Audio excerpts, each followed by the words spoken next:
Shout out mga guys sa gumagawa ng JAL 78 dyan sa Pinas. Dyan sa airport natin sa Pinas, no?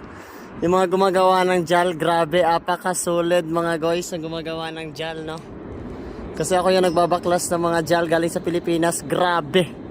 Apakaganda ng arrangement ng mga maleta nila mga guys. Hope na matag ko kayo dito. Sana makaabot yung video na to sa inyo mga guys. Grabe, apaka-solid nyo dyan, apakaganda ng gawa nyo.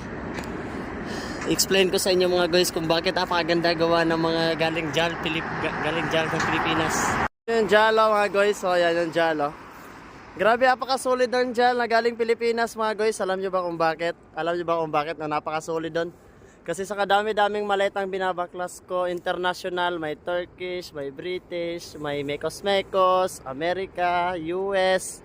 Ang Pilipinas lang mga guys, ang pinakamagandang mag-arrange. Hope na makapunta kayo dito sa Japan kasi malaki sahuran dito at hindi kayo magsisisi.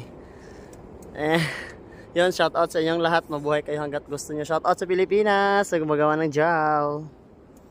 God bless you all.